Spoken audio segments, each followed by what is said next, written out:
3 fevral yakshanba kuni İstanbul Zeytinburnu'nda G'o'lji vaqasining 22 yilligini xotirlash faoliyati o'tkazildi. Faoliyat Qur'oni Karim tilovati bilan boshlandi. Elim Ashrafi Yigitbeshi Jur'at apandimning boshchiligida G'o'lji vaqasining qo'zg'alish sababi tushuntirib o'tildi va G'o'lji vaqasining jonliq shohidlari vaqani eslatib o'tdi. Faoliyat vatanimiz Sharq Turkiston uchun hayotini qurbon qilgan shehidlarimizga va millatimizning ozod bo'lishi uchun duo qilish bilan oyoqlashdi. Shuning bilan birlikda İstanbul Pasha Bog'cha Bayko'z maydonida İHK insoniy yordam vaqti tarafidan Sharq Turkistondagi lagerlar taqolsin temasida yig'ilish o'tkazildi.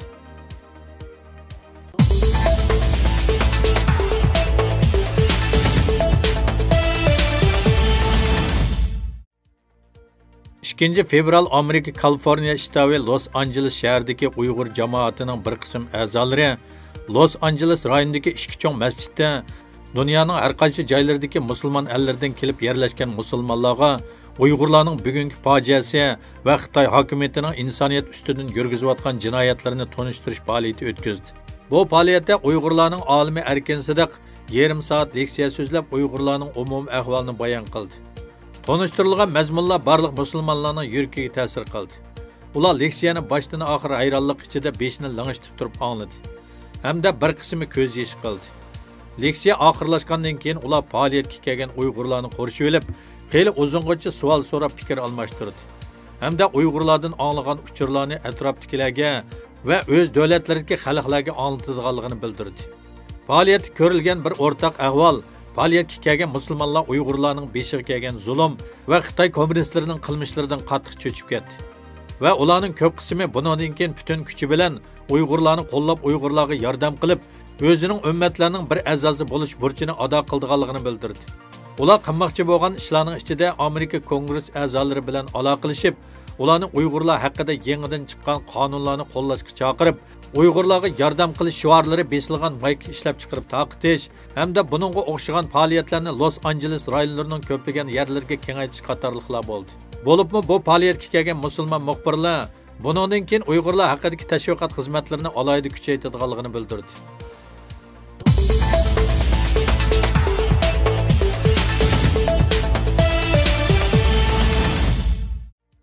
Xitoy kommunistlari chag'an mezgilda Sharq Turkistonda yuqori besimliq siyosatini va Uyg'ur milliy madaniyatiga zarba berishni davomli kuchaytirsa, yana bir yoqdan Xitoylarning chag'anliq bayramiga o'xshash Xitoy an'anaviy madaniyat faoliyatlarini umumlashtirish uchun faol harakat qilmoqda. Aqsu axborot tori va Tangirtog' torlari tarqatgan xabarlardan ma'lum bo'lishicha, Xitoy hukumatining Uyg'urlarni chag'anni kutib olish faoliyatlariga uyushtirib, Xitoy madaniyatini kuchli yo'sinda tashviq qilayotganligi ma'lum bo'lmoqda. Sharq Turkistonning ma'lum bir noyisida Xitoycha kiyindirilgan Uyg'ur va ayollarning qo'llarida qog'oz ajdirho va doqi do'mboqlarni ko'targan holda Xitoycha muzikaga tankash qilib, yangir usuli o'ynab paraddan o'tayotganligi, nurg'un maxsus o'rin ta'sis qilib, ochiq oshkora cho'chqa go'sht setishni maxsus o'rinlashtirishi, navbatda Sharq Turkistonning har qaysi joylarida Uyg'ur oilalariga Xitoyning masnava va panus tarqatganligi, bundan boshqa Uyg'ur va qozoq qatorliq Xitoy bo'lmagan yerlik millatlar masnaviy yezish va qog'oz gullarni qiyish deganda Xitoy an'anasi aks ettirilgan faoliyatlarga uyushtirilgan. Buningga qarta Sharq Turkiston informatsion markazining raisi Odijal Qarqash apandi bayonot e'lon qilib mundaq dedi. Xitoyning Xotandagi bir Uyg'urlar to'plashgan rayonda cho'chqa go'shti setish nuqtasini ko'plab qurib chiqishi uning tajovuzchi siyosatining jonliq faktidir. Xitoyning Uyg'urlarni diniy jihatdan bostirib, o'zining Sharq Turkistondagi diniy va milliy kengchilik siyosatining amaliyotda butunlay aldamchilik ekanligining isbotidir. Xitoy bir tajovuzchi va bosqinchi bo'lganligi uchun qilcha taptatmay yolg'on aytib, o'zi tuzib e'lon qilgan qonun, nizom va amr farmonlarini o'zi oyoq osti qilib, Sharq Turkistondagi mustamlikachilik siyosatining mohiyatini oshkorlab kelmoqda.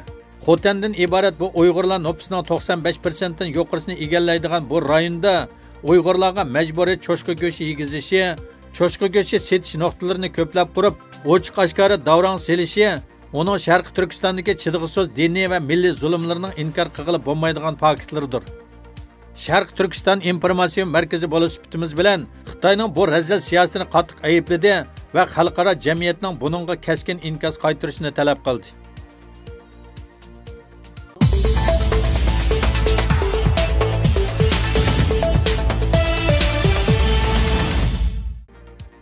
Erkin Asiya radyosunun xabarda ma'lum bo'lishicha, 26 yanvardagi Avstraliya davlat bayramida Avstraliyadagi millatlarning milliy madaniyat atratlari paraddan o'tgan.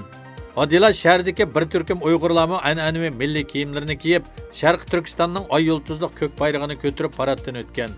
Holbuki Adilan shahridagi Xinjiang jamiyati tomonidan tashkillangan Xitoylar Uyg'urlarning an'anaviy milliy kiyimlarini kiyib, shu kundagi paradga qatnashgan. Parad oxirlashganda Xitoy atrati Adilan shaharlik hukumat tomonidan milliy alayligini eng yaxshi ifodalagan parad atrati bo'lib mukofotlangan. Uyg'urlarni tashkillab paradga qatnashgan Avstraliya Sharq Turkiston jamiyatining mas'uli Nurmuhammad Turkistoni apandimning bildirishicha, Xinjiang jamiyati nomida paradga qatnashgan Xitoylarning amaliyotda o'zlari kiygan Uyg'ur kiyimlarining haqiqiy egasi bo'lgan Uyg'urlar haqida hech qanday savodi yo'qligini bildirib, Avstraliya Sharq Turkiston jamiyatining Avstraliyadagi munosabatli hukumat organlariga norozilik bildirganligi, Uyg'urlarning norozilik arzini topshirib olgan hukumat organlarining bundan keyin bundaq murosim faoliyatlarida bu xil ahvollarning yana yuz berishining oldini olishga tirishadiganligini bildirganligi bayon qilindi. Bundan keyin bundaq murosim faoliyatlarida bu xil ahvollarning yana yuz berishining oldini olishga tirishadiganligini bildirganligini bayon qildi. Nurmuhammad apandi bu qatam Adilan shahrida yuz bergan atalmish Xinjiang jamiyatidagi Xitoylarning Uyg'urlarning milliy kiyimlarini kiyib paradda mukofotga erishganligi masalasining o'zlarini jiddiy o'yga solganligini bildirdi. O dunyoning har qaysi joylarida yashayotgan Uyg'urlarning o'z davlatlaridagi munosabatli qonun nizomlarga tayinib, Uyg'ur milliy kimligi va urf-odatlarini qo'g'dashda tirishchanlik ko'rsatish kerakligini ta'kidladi. O dunyoning har qaysi joylarida yashayotgan Uyg'urlarning o'z davlatlaridagi munosabatli qonun nizomlarga tayinib, Uyg'ur milliy kimligi va urf-odatlarini qo'g'dashda tirishchanlik ko'rsatish kerakligini ta'kidladi.